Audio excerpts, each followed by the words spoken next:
Okay, it's my delight to introduce Dale Allen. Dale Allen has been described as a living goddess, a bright light, a messenger, a storyteller who was born to be listened to. She has brought her talents to scores of audiences nationwide and from Kauai to Dubai. Dale was honored to present to the United Nations Commission on the Status of Women her one-woman show, In Our Right Minds, guiding women to their strength as leaders, leading men to strength without armor. So here we are. Let's hear what you have to say. Hello, both of you. I am so pleased to be here, Phyllis and Pat. I so appreciate the gift of receiving your cards. Witch's Wisdom Tarot came to my P.O. box. I took out the cards before we began today. In fact, first thing in the morning, because the morning is my favorite time of day. I love the newness of a day when the world has had a chance to take a break from human time frames and schedules and busyness. It's had a time to just go into the dark rhythms of the night. And as I wake up in the morning, I just love that quiet peacefulness. So I took out my brand new deck and I picked a card, the Six of Fire, Oh, and that beautiful heart being created by these dragonflies. And of course, the message couldn't have been more perfect. There's a luminous quality of being that shines from everything, including you. Nature is constantly offering you a mirror in which to see the light that shines from you. Every part of creation is a revelation of divinity. Just look. I thank you so much for the gift of your cards and for the gift of this beautiful message that I received today. And very touched that Patricia sent it to you. That was lovely. And thank you for sharing that moment. And there's one other thing that I'd like to do to open our circle. I know we're having an interview, which sounds so businesslike, but we are creating sacred space here. So I am going to open our circle with a prayer. It's one that I have shared to my audiences through time, and it has a deep meaning for me, and it has proven to be powerful for others as well. Our Mother, who art within us, each breath brings us to you. Thy wisdom come, thy will be done, as we honor your presence within us. Each day you give us all that we need. Your abundance calls us to give and receive all that is loving and pleasurable. You are the courage that moves us to be true to ourselves, and we act with grace and power. We relax into your cycles of birth, growth, death, renewal. Out of the womb, the darkness, the void, comes new life. For you are the mother of all things. Your body is the sacred earth and our bodies. Your love nurtures and unites us all, now and forevermore. Amen. And so we begin our circle. Dale, that takes me back to watching In Our Right Minds the first time. And I think that Marilyn Nyborg may have reached out to you when we were working on the Women Waking the World, specifically in response to finding that prayer. She did. That prayer has really gone far and wide. And one of the most beautiful things that's happening, especially with women, is that the internet and the way that we can create these platforms directly. We can create television, podcasts. We can put our message out there in a platform that's so readily accessible. So my Our Mother prayer has been picked up by many women who have their own platforms and publications and books and things to share those words. Years ago, I was talking with Pat Rodegast, who channeled Emmanuel. She has since passed on, but the World Wide Web was becoming a thing. And I remember saying, oh, well, there's WW1, World War I, World War II, and now there's WWW. And I was thinking this will be a revolution. And it made me think how wonderful World Wide Web. And in so many traditions around the world, the indigenous people think of the creator as weaving her web. And I thought, oh, this is going to be good. So that would be the positive side of the internet, the World Wide Web. We know that all things have the ability to carry light and healing. And if they're created by humans, they have the ability to carry darkness and fear. And the World Wide Web is certainly an example of both. But I think that the goodness, well, I think the goodness in everything always outshines and always triumphs. Dale, the synchronicity is so interesting to me. I loved Emmanuel from way in the beginning. And just 2 days ago, I pulled my Emmanuel book out again and started rereading it. How But nice for us to remember Pat Rodegast. that book and those books were Yes. so important to me early in my journey. Yeah, she was Wow. lovely. Well, let me start with the first question that Phyllis and I like to ask, and that is, would you share the story of your first encounter with the goddess? Gladly. At the time when I first encountered the word goddess, I didn't like the word. I didn't like it. And it was at a time that I was in a crossroads of life, which I will describe. I've always been very spiritual, if you will. I've always seen energy. I've always seen, I mean, ever since I can ever remember, seen things that are from the energy world, from the world of archetypes, from the world of the energy behind all things. While I was raised in a religion, my spirituality was always far more open and flowing and more spiritual than religious. At the time that I encountered the world of goddess, my description of God wasn't anything like, Michelangelo's, bearded white man in the clouds with a finger extended to Adam. Even at the time I encountered the word goddess, my thought forms around the word God were very, very fluid. The creator that's imbued in all of us and in all of life. God, as I would describe it, is something that is complete and becoming at the same time. I had one day gone out of my body and went into the body of an eagle, was absolutely in that body. The question I was asking at the time was, why is all this happening? Why are there humans with a sense of consciousness that questions everything, that understands that it's a temporary experience in life? Why have this experience at all? If it all comes from something called God, why go from this supreme state of being into what we experience here as humans? I wondered. And in that experience, when I was in the body of an eagle, I received very clearly, because that which you call God is becoming and complete at the same time, exactly as you are. You can conceive of something supreme because you are that. At the same time, you are becoming that eternally at all times, forever. So the joy of being alive is being complete and becoming forever.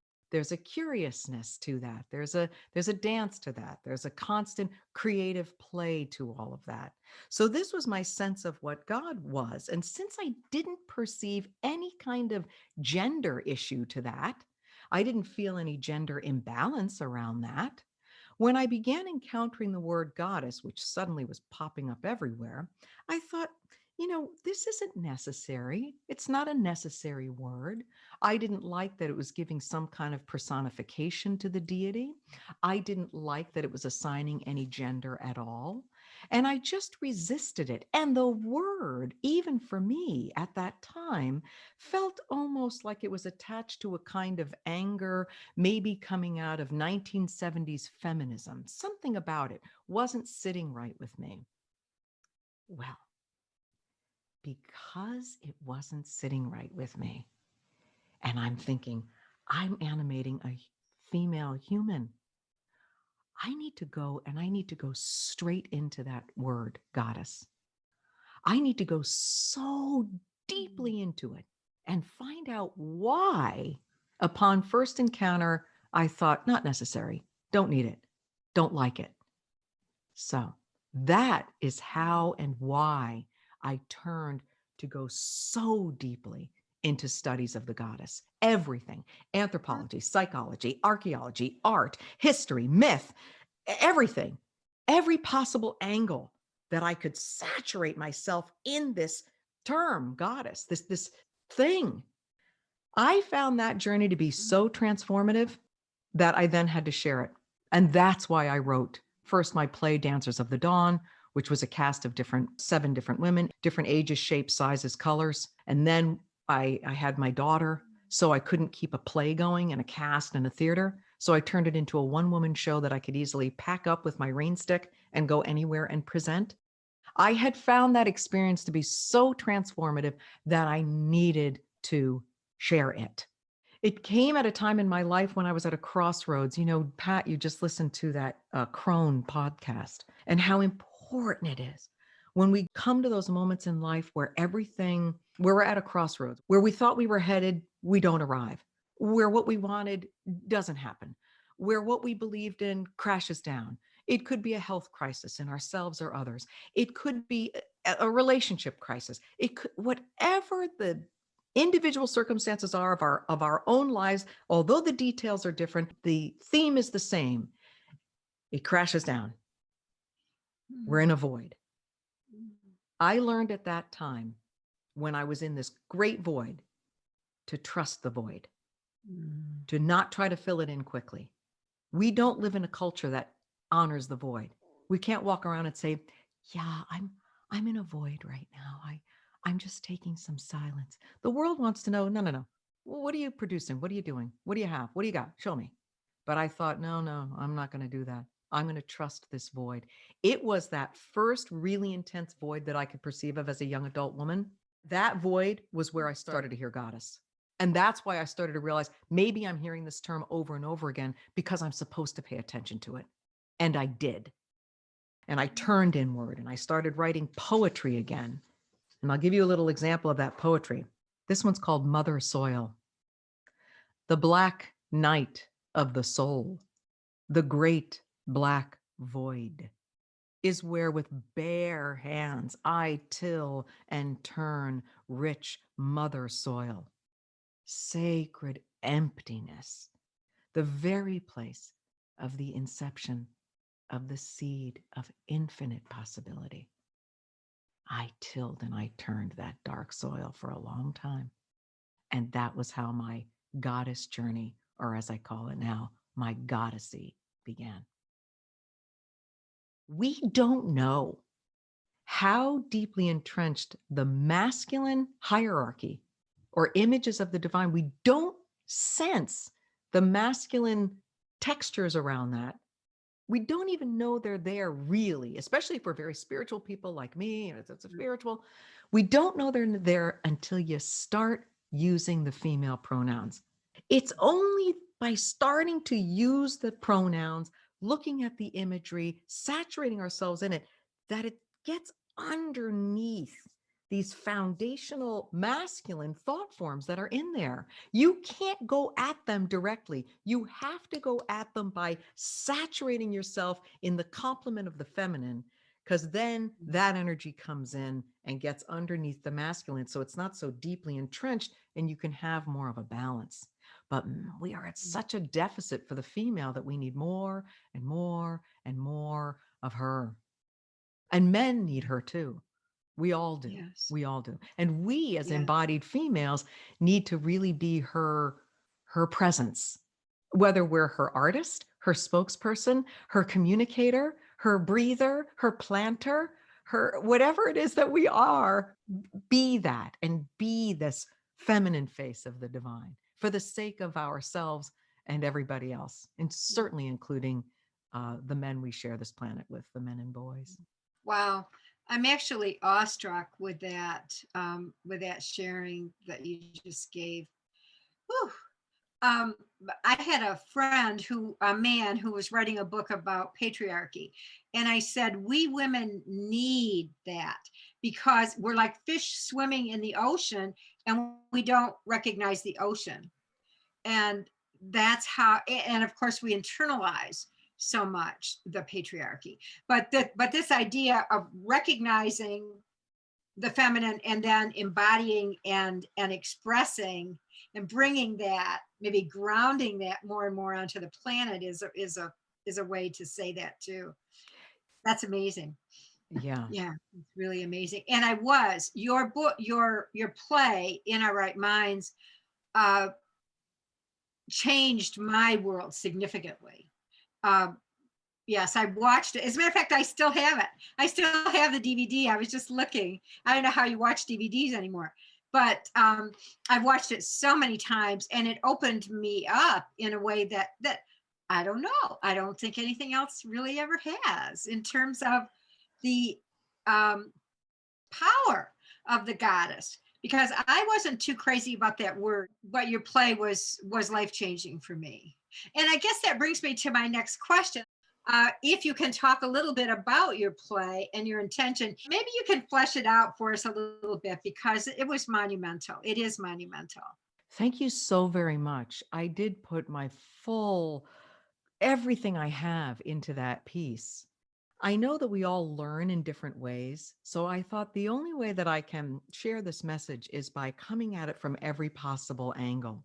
Mhm. So in the piece, there was always a big screen behind me that had art and slides so that you would get the visual, which is, of course, a very right brain way of receiving information and learning, right? So the right brain really responds to images. So goddess art and images are so powerful. So they were always, always in the background. I opened my piece by going first into history. It was a stark and cold and intense opening.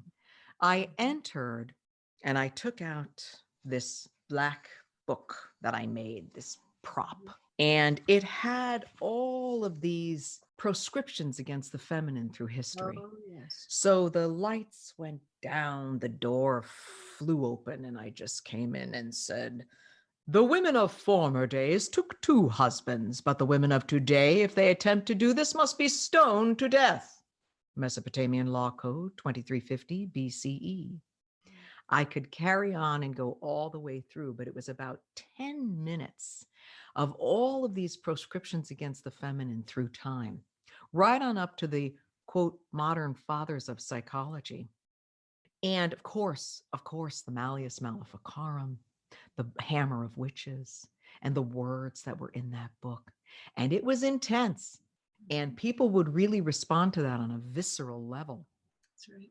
But when it was done, I would explain why those words came out.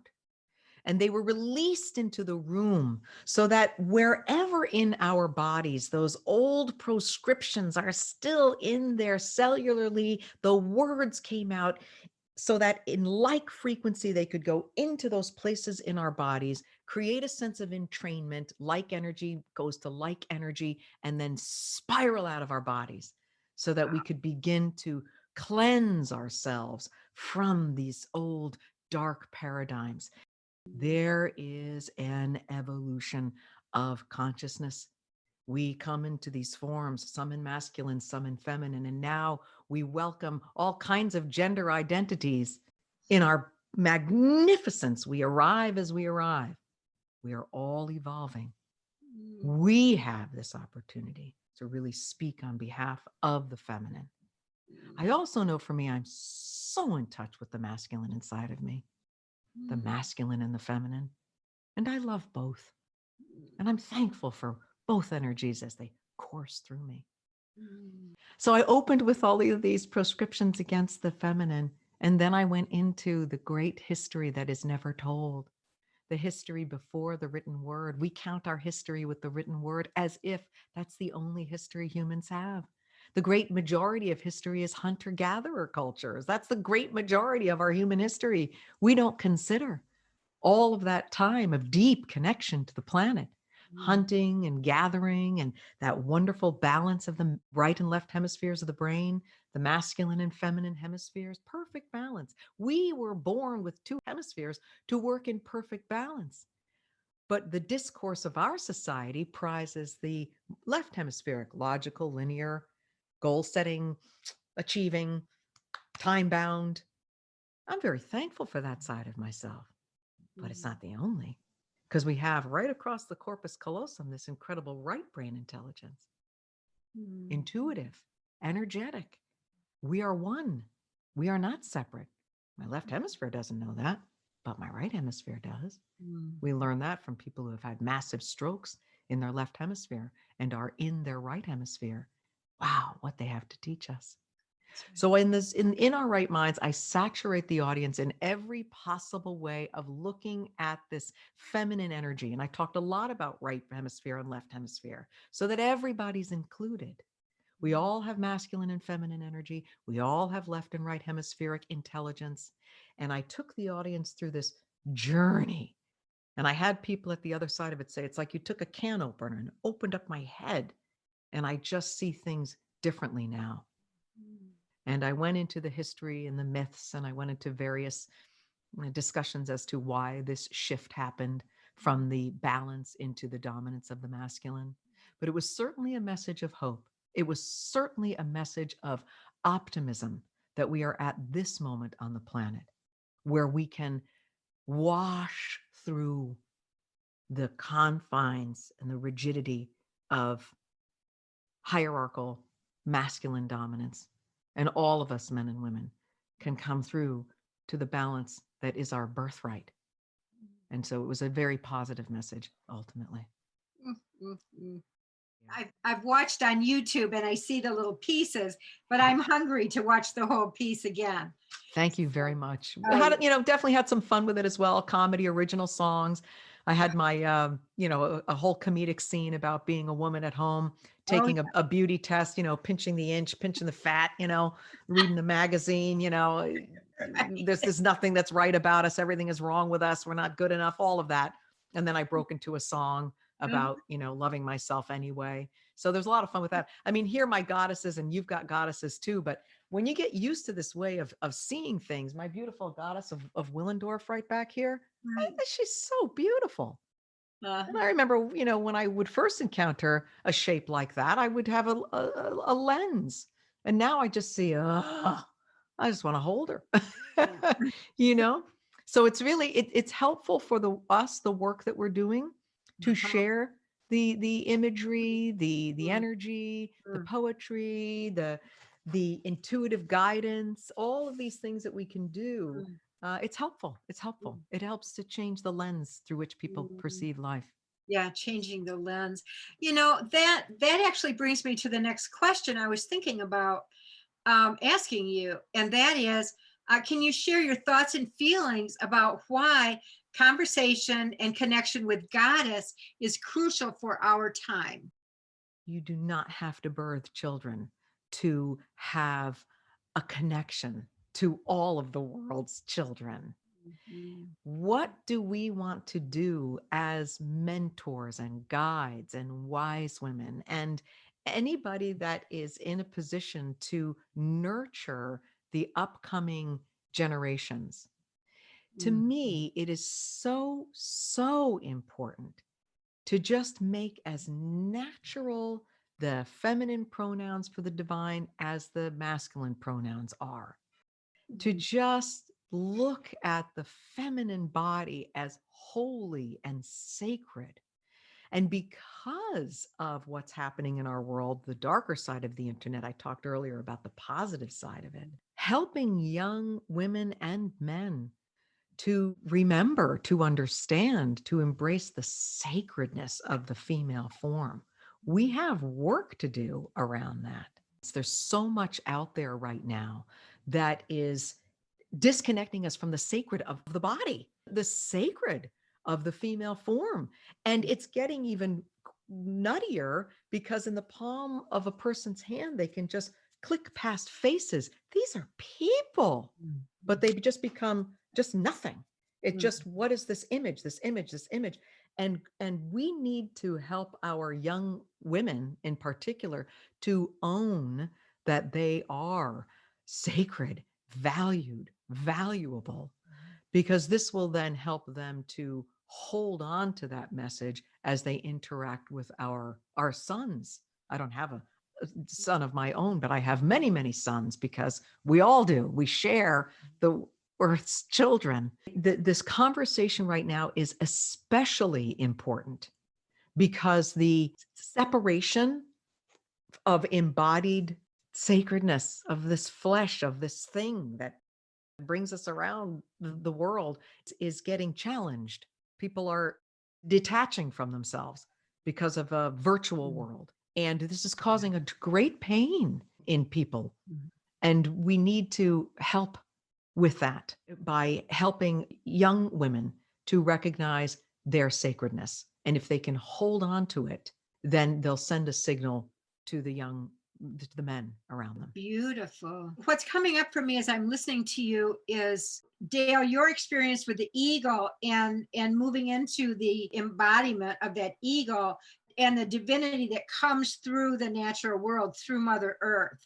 And we, of course, as being part of that. So I just want to turn it over to you, Phyllis, and see what comes up for you in all this beautiful listening with Dale. Yeah. The thing that really struck me was the beginning, as you articulated it, that the beginning of the journey for you was precipitated by this sense of crash, what I would call in sort of shamanic terms, the initiation, the beginning of the journey, and a kind of descent into a void, right?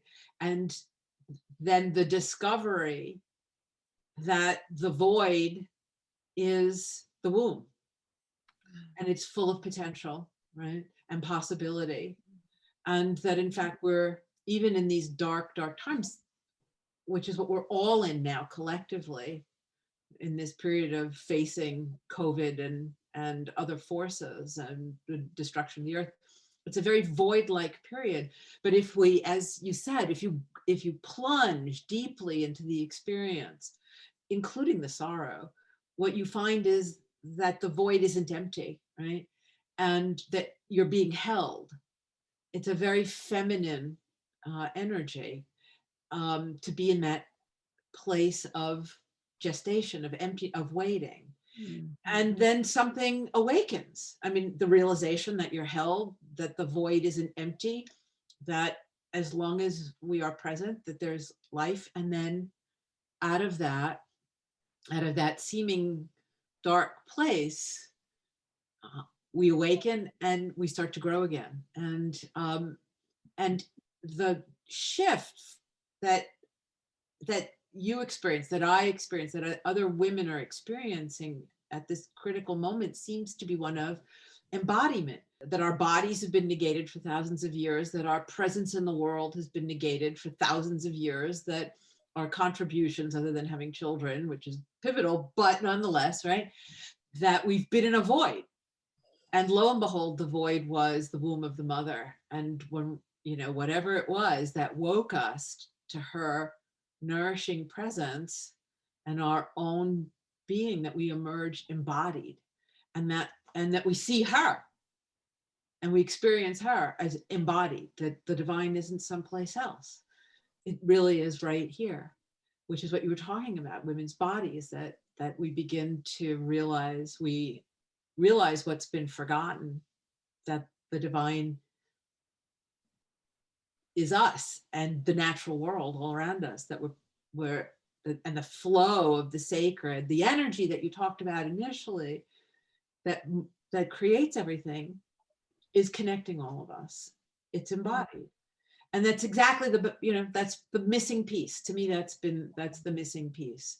And the future that we can create if we're awake and seeing. It's the unseen being seen again through us and in the world.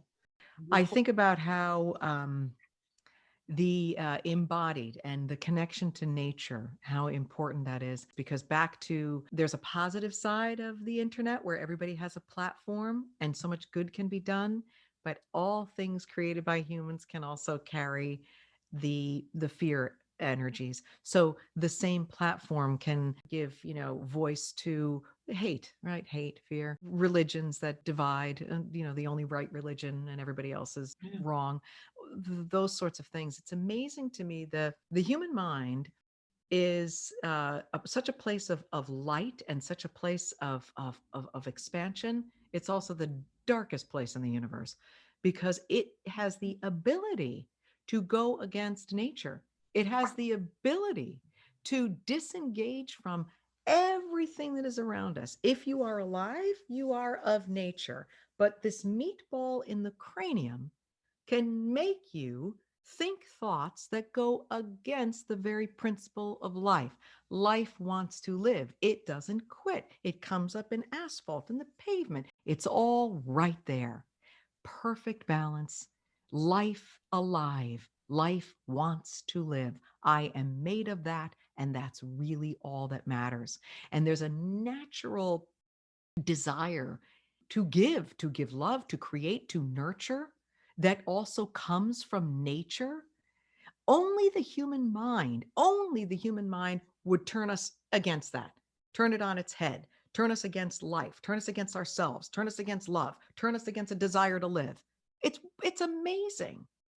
But by just stopping and going into nature, there is the answer. It's taking the time to connect with nature, because there's life, ever and always, ever and always, changing shape, changing form, just life, life, life. I am that. We all are. So, and that's one of the nice things that's about the goddess, because it's embodied. It's not some hierarchical deity out there that's somehow above or beyond nature. We're coming home. Yeah. Yeah, we really are. The wonderful goddess chant that she changes everything she touches, and everything she touches changes. She changes everything she touches, and everything she touches changes. And it's that constant flow and exchange of energy, and nothing's wasted. One thing becomes another in the mother, in the mother. And we suffer loss, and there's no question. We're here for a short time, but when we get that sense of connection to the flow of energy, there's a softening. One thing becomes another. Yes. Yes.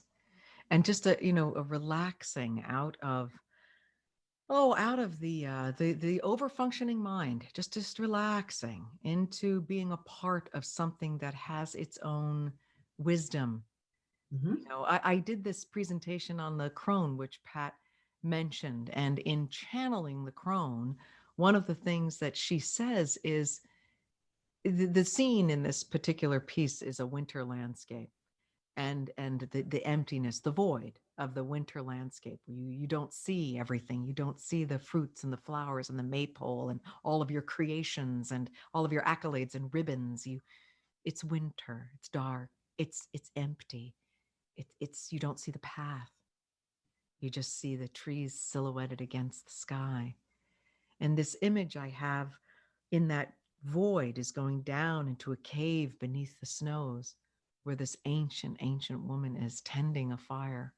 The fire becomes a metaphor for that spark of life that is in us. The archetype of the crone is born with us as much as the archetype of the maiden. One is part of the other. And this ancient woman tends this fire and reminds us, the spring will come. It is not of your doing. Just sit with me for a while by this fire. We'll tend the flame together. And you'll see, spring will come, and you will come up out of the soil just like a shoot springing up. It will just happen, and you will bloom. So back to this power of the natural rhythms.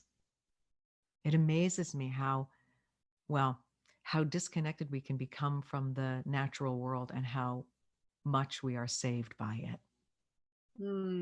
Wow. I did a bunch of podcasts for Yale. This is going back a few years.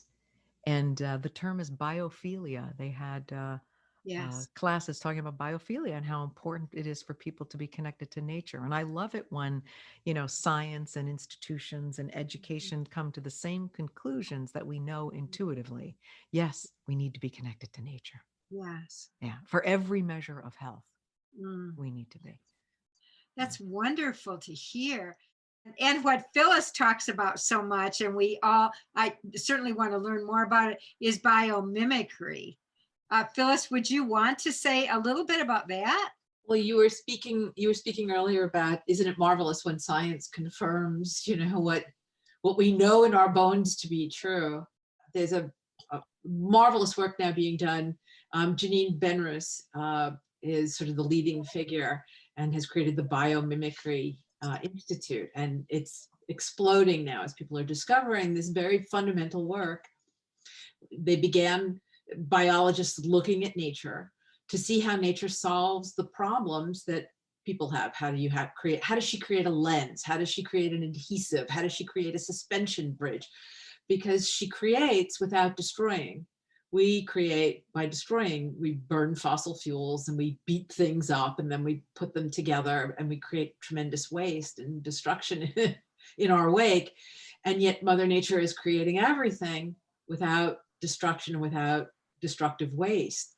And so they were looking for examples, and she sort of not stumbled into, but in time came into this realization of what she calls nature's secret, nature's magic, because they can't quite explain as scientists, how is it possible? But to me, it's a profound spiritual principle. The discovery that all living beings and non-living, what we don't think of as living, the air, the water, the soil that you were speaking so poetically of, the dark, rich, life-bearing soil, that and the things that we consider living, plants and animals and insects and fish and the amoeba in our stomach, everything except us, when taking proper care of itself, is simultaneously making the world in which it lives, the ecosystem, but the whole of life, better for all life. So when we take care of ourselves, we're making the world better for all life. And that's what we've forgotten. And isn't it a mother's way, right? That the process of being well, be happy, be well, the Buddhist prayer, be well, be happy, be at peace, be healthy, is simultaneously actually making everything better for everything, for the water and the air and the soil and everything that sustains, all the life that sustains. So that's how we make our decisions about how to make choices. You don't have to sacrifice yourself. It isn't to say that we don't have to sacrifice and that life doesn't come without suffering, but that's not the organizing principle. The organizing principle is health and joy and well-being and life, the fullness of life that you were talking about, Dale, of life wanting to live and live well and joyously. And lo and behold, the net effect of that is that everything's made better for all living things and what supports them. Like, that's sacred. That is totally holy. That is, right? That is an emergent divinity, an embodied sacredness, and very feminine, which is not to exclude the masculine. It has its place, but it's so maternal.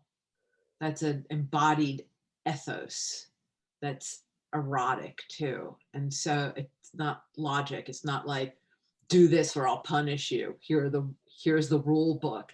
It's now, thrive, be marvelous, be well, and organically, intuitively, naturally, because the amoeba and the squirrels and the trees aren't thinking consciously. We do that. We have this power of choice, so we have to make the choice. But the template of how you make it is offered to us by creation. Make good choices that take care of you and think, will this make the world a better place when I buy this food or this clothing or cultivate the land to feed people in this way or burn or, figure out how to work with energy? Is it making the world a better place? We forgot, but you pay attention, she reminds you. But the biologists, figured it out, and it's what the shamans and the witches and the wise one and the wise women have known and forgotten. But here it is, just in time. Here it is just in time. As you're talking about nature and just the connecting to it and self-care and all these good things. I have a little it's a song from the Kogi Indians of Colombia, And it's one that just carries a lot of power and beauty to it. And I'll just recite it quickly. The mother of songs, the mother of our whole seed, bore us in the beginning.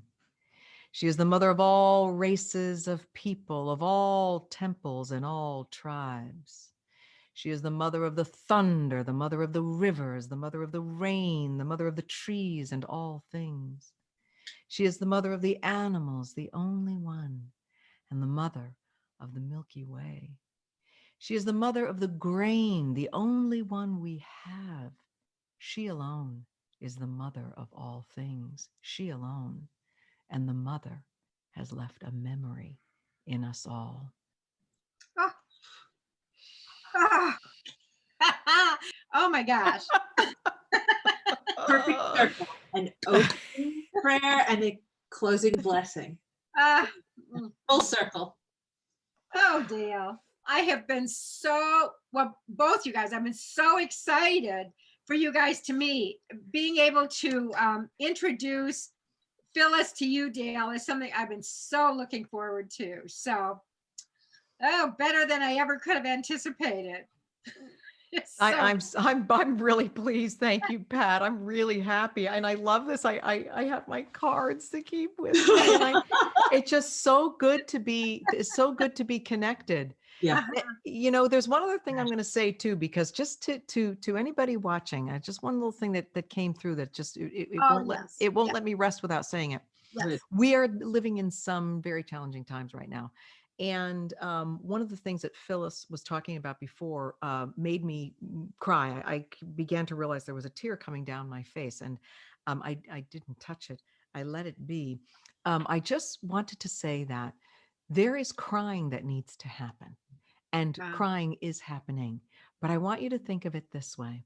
When the water comes out of your eyes, that water is being manufactured by you because you're feeling so much in your heart about something that you just know in your heart of hearts isn't right. There's a pain around that. There are things that are happening in this world that just aren't okay. And they deserve to have this water come out of your eyes. Remember that these incredible droplets of water being manufactured from your heart and all of your compassion, it's like holy water. And it comes from this other place through your heart, all of your compassion into this world. It's the first step, this water that comes out, these crystalline, wonderful tears. It's the first step to what you will offer this world. It comes from your heart. There's value to those tears. There's a place for them. They are not for naught. And they, if you think about them, are coming into that rich mother soil we were talking about, because so much beauty comes out of that compassion. You're never crying alone. Just remember, when those tears are coming out, there's some other woman crying for the same thing that's making you feel sad. It could be something personal or something happening in the world, but they are not for naught, those tears. Thank you, Pat. Thank you, Dale. Thank you so much, both of you, just for making this beautiful sacred circle that we just created happen. It's been very nourishing to me. I'm incredibly grateful. So thank you so much. Okay. Bye-bye.